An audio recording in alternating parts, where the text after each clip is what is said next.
सारे media reporters बहुत ही ज्यादा हैरान हो चुके थे। उन्हें समझ ही नहीं आ रहा था कि अभी अभी रणविजय क्या कहने की कोशिश कर रहा था। पर बात जो भी हो, लेकिन अब मीडिया रिपोर्टर्स टीना से कोई भी सवाल नहीं पूछ रहे थे। उन्होंने सवाल जवाब करना बिल्कुल बंद कर दिया था। उन लोगों का सारा ध्यान अब सिर्फ और सिर्फ पीजी ग्रुप एंटरटेनमेंट के ऊपर चला गया था और वो लोग उस कंपनी को भला बुरा कहने लगे थे। इस तरह से वो प्रॉब्लम टीना से शिफ्ट होकर पीजी ग्रुप एंटरटेनमेंट तक पहुंच गई थी। श्रद्धा इस बात से बहुत ही ज्यादा नाराज हो चुकी थी और ऐसे में वो टीना से कहती है, अगर तुम ये छोटी सी बात भी हैंडल नहीं कर सकती हो तो फिर तुम अपनी जिंदगी में क्या ही करोगी। मुझे नहीं पता कि अब मेरे बॉस तुम्हें किस तरह पनिश करेंगे। टीना शांति से खड़ी होकर श्रद्धा की सारी बातें सुन रही होती है और थोड़ी देर के बाद वो अपने कपड़े चेंज करने के लिए वहाँ से निकल जाती है। वो बाहर निकलती है तो वहाँ पर उसे रणविजय की एक बड़ी सी गाड़ी खड़ी नजर आती है और रणविजय बोलता है, आओ टीना, कार में आकर बैठ जाओ। टीना बिना कुछ बोले आराम से अंदर बैठ जाती है। आज मेरी मदद करने के लिए थैंक यू सो मच। अच्छा, आखिर मैं अपनी बीवी की इस तरह से इंसल्ट होते हुए कैसे देख सकता था? मैं तो बस यही चाहती थी कि वहाँ खड़े सभी लोगों को पता चल जाए कि वहाँ यूसुफा नहीं बल्कि मैं हूँ, इसीलिए मैंने ये सब किया। मैं जानता हूँ, लेकिन क्या ये तुम्हारा प्लान था? अगर तुम्हें कुछ पता नहीं होता तो किसी और से बात तो कर सकती हो, मुझसे तो पूछ लेती है एटलीस्ट। क्या एक दूसरी लड़की की वजह से अपनी जिंदगी को इस तरह से खतरे में डालना सही था? क्या ये तुम्हें बेवकूफी नहीं लगती? कुछ नहीं कहेगी, शांत हो जाइए आप। तुम्हारा घर कहाँ पर है और तुम जा कहाँ रही हो? चलो मैं तुम्हें घर छोड़ देता हूँ। मैं तो तुम्हारे साथ चल रही हूँ। जहाँ तक मुझे याद है हमारी शादी हो चुकी है ना? अच्छा, क्या तुम सच बोल रही हो? क्या तुम्हें सच में याद है कि हमारी शादी हो चुकी है? क्या तुम्हें ये भी याद है कि आज हमारी सुहाग रात है? जो भी हो, लेकिन ये मत भूलना। उसकी बात सुनकर टीना शर्मा जाती है और अपने चेहरे को रणविजय से छुपाकर वो बोलती है, हाँ, तुम उसकी फिक्र मत करो, मैंने खुद को उसके लिए पहले ही तैयार कर लिया है और आज मुझे बचाने के लिए और पब्लिक में हमारे रिश्ते के बारे में ना बताने के लिए थैंक यू सो मच। मगर मैं चाहती हूँ कि तुम इस मामले में ज्यादा ना पड़ो, क्योंकि मैं अपना बदला अकेले लेना चाहती हूँ। मैं चाहती हूँ कि उन लोगों के साथ उतना ही बुरा करूँ जितना उन्होंने मेरे साथ किया है। अपने साथ हुए धोखे का बदला मैं अकेले लेना चाहती हूँ, बस तुम मेरा साथ देना। रणविजय उसे बिल्कुल भी फोर्स नहीं करता। बेशक उन दोनों की शादी हो चुकी थी, मगर फिर भी टीना उसकी पावर का इस्तेमाल करके आगे बढ़ना नहीं चाहती थी। कुछ ही देर के बाद टीना के पास रितिका का फोन आता है। टीना, मुझे सबूत मिल गया है जिससे प्रूव हो जाएगा कि यूसुफा प्रेग्नेंट है, मगर अब मैं इसका करूँ क्या? और आज तुमने जो भी किया, तुम उसकी वजह से काफी ज्यादा पॉपुलर हो गई हो। सोशल मीडिया पे लोग तुम्हारी ही बातें कर रहे हैं, पर अब तुम करने क्या वाली हो? रितिका, सबसे पहले मैं तुमसे कुछ पूछना चाहती हूँ। क्या तुम हर कदम पर मेरा साथ दोगी, चाहे मेरा फैसला जो भी हो? देखो, मैं तुम पर किसी तरीके का कोई दबाव नहीं देना चाहती, इसीलिए तुम्हारा जो भी फैसला है मुझे आराम से बता दो, मुझे मंजूर होगा। टीना, तुम मुझसे ये किस तरह का बेकार सवाल पूछ रही हो? तुम्हें क्या लगता है मैं तुम्हें छोड़कर उन दोनों बेवकूफों का साथ दूंगी? और हम दोनों बचपन के दोस्त हैं, क्या तुम ये बात भूल गई हो? ठीक है रितिका, तो फिर मेरी बात ध्यान से सुनो। सबसे पहले तो हमें वो रिपोर्ट लीक करनी है जो मैंने तैयार की है, मगर ऐसा करते हुए हमें बहुत केयरफुल रहना होगा। मैं नहीं चाहती कि पीजी ग्रुप एंटरटेनमेंट को ये पता चले कि तुम उनके खिलाफ काम कर रही हो। मुझे किसी से भी कोई डर नहीं लगता टीना, हमें जल्द से जल्द ये सब करना ही होगा। तुम चिंता मत करो, मैं सब कुछ आराम से अरेंज कर लूंगी।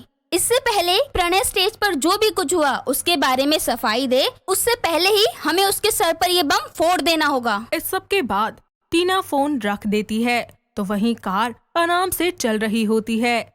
ऐसे में टीना अपनी बात को रणविजय को एक्सप्लेन करने की कोशिश करते हुए कहती है, तुम्हें मुझे कुछ भी सफाई देने की जरूरत नहीं है। मैं जानता हूँ कि तुम जो कुछ भी कर रही हो वो क्यों कर रही हो, लेकिन मैं पूछना चाहता हूँ, क्या तुम मेरे साथ भी कभी ऐसा बिहेव करोगी? अचानक कार रुक जाती है। टीना इस मौके का फायदा उठाकर अपना चेहरा रणविजय की तरफ घुमाती है और उसकी आंखों में देखकर बोलती है, तुम मेरे पति हो, मैं मरते दम तक हमेशा तुम्हारा ख्याल रखूंगी, हमेशा तुम्हारा साथ दूंगी, मैं ये वादा करती हूँ। मैं बस इस बात को लेकर डर गई थी कि जिस तरह से मैं दूसरों से बात कर रही हूँ, कहीं वो सब देखकर तुम मुझे गलत ना समझो। तुम चिंता मत करो, मैं तुम्हारे बारे में कुछ गलत नहीं सोचूंगा, बल्कि अगर मैं तुम्हारी जगह होता तो शायद तुमसे भी ज्यादा सीरियस होता। टीना को अपने नए पति की बातें बहुत ही अच्छी लग रही थी। आज उसने रणविजय से जो भी वादे किए थे वो उन्हें जरूर पूरा करना चाहती थी। वहीं दूसरी तरफ जब प्रणय ने सुना कि आज स्टेज पर क्या हुआ तो वो बहुत ही ज्यादा नाराज हो गया। उसके पास ज्वेलरी कंपनी वालों की तरफ से फोन आया कि वो लोग पीजी ग्रुप एंटरटेनमेंट पर केस दर्ज करवाने वाले हैं और बदले में हर्जाने की मांग भी करने वाले हैं। दूसरी तरफ यूसुफा आराम से बैठकर टीना का परफॉर्मेंस देख रही थी और जब वो सारी चीजें देख लेती है तो तुरंत प्रणय को अपने पास खींचकर लाती है और उससे बोलती है, जरा ये देखो प्रणय, टीना ने ये सब कुछ जानबूझकर किया है। हम दोनों के बीच सबसे बड़ा फर्क यही है हमारे पैरों का, और वो ये बात अच्छे से जानती थी और उसने लोगों के सामने अपना चेहरा दिखाने के लिए ये सब कुछ किया। वो सब कुछ अच्छे से जानती थी। नहीं यूसुफा, टीना इस तरह की लड़की नहीं है। उसने पहली बार तुम्हारी जगह थोड़ी ली है। वो पहले भी ऐसा कर चुकी है। नहीं नहीं, वो कभी इस तरह से नहीं कर सकती। इसका मतलब ये है कि तुम अब भी उसकी बातों पर यकीन करने वाले हो। बेवकूफों की तरह बातें मत करो प्रणय। ये जो कुछ भी हुआ है तुम इसकी क्या सफाई दोगे? बोलो ना प्रणय।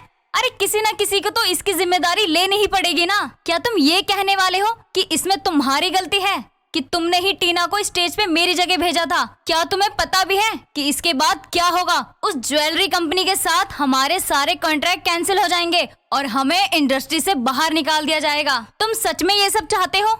अब मुझे बताओ, क्या तुम सच में ये कहने वाले हो कि तुमने ही टीना को मेरी जगह स्टेज पे भेजा था? क्या तुम कहना क्या चाहती हो? तुम टीना से शादी करने वाले हो तो वो वैसे भी इस इंडस्ट्री में ज्यादा दिन तक नहीं रह पाएगी। मेरे हिसाब से तुम्हें कंपनी की तरफ से एक नोटिस जारी कर देना चाहिए कि जो कुछ भी हुआ उसमें तुम्हारी कोई गलती नहीं थी। तुम्हें नहीं पता था कि स्टेज पे मेरी जगह टीना पहुंच जाएगी और उसने ये सब कुछ खुद को प्रमोट करने के लिए किया है, इसीलिए वो मेरी जगह स्टेज पे पहुंच गई और उसने परफॉर्म किया। तुम ठीक कह रही हो, इस सिचुएशन में यही सही रहेगा।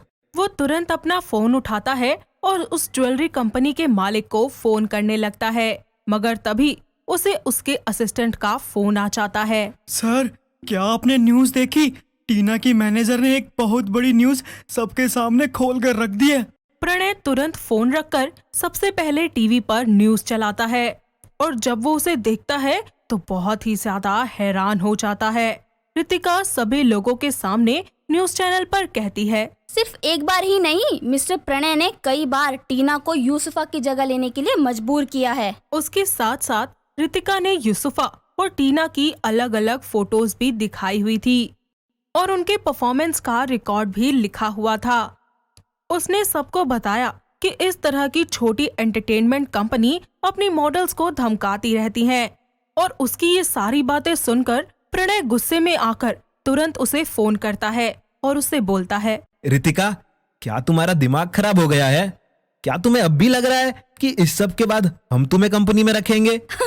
मैं तो काफी पहले से ही तुम्हारी कंपनी को छोड़ने के बारे में सोच रही थी। उन लोगों की बातें सुनकर यूसुफा प्रणय से कहती है, प्रणय, मैंने तुमसे कहा था ना कि टीना ये सब कुछ जानबूझकर कर रही है। अरे वो लड़की जितनी शरीफ दिखती है ना उतनी है नहीं। अब तुम जल्दी से मीडिया कंपनी को कॉल करो और उन्हें बताओ कि टीना ने ये सब कुछ जानबूझकर किया है ताकि वो खुद को प्रमोट कर सके और लोगों की पब्लिसिटी हासिल कर सके। अगर तुम ये सब कह देते हो तो रितिका की दी हुई स्टेटमेंट छुप जाएगी। उसकी बात सुनकर प्रणय बिना कुछ सोचे समझे तुरंत फोन उठाता है और मीडिया में सब कुछ बता देता है।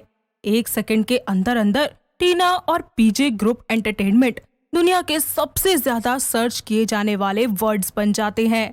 लेकिन रितिका की स्टेटमेंट अभी भी सबसे ऊपर ही होती है। इस सब के बाद प्रणय अपना सारा कॉन्फिडेंस खो चुका था। उसने तुरंत अपना फोन निकाला और अपनी पावर का इस्तेमाल करके रितिका की स्टेटमेंट को दबाने की पूरी कोशिश की। वहीं दूसरी तरफ रणविजय ने सबसे बड़े मीडिया हाउस को फोन किया और उनसे कहा, अगर तुम लोगों ने टीना से रिलेटेड किसी भी न्यूज को दबाने या उसे डिलीट करने की कोशिश की तो मैं तुम्हारी पूरी कंपनी को बंद करवा दूंगा। उसने मीडिया कंपनी को ये सारी बातें धमकाते हुए कही। आखिर रणविजय ने टीना की मदद क्यों की?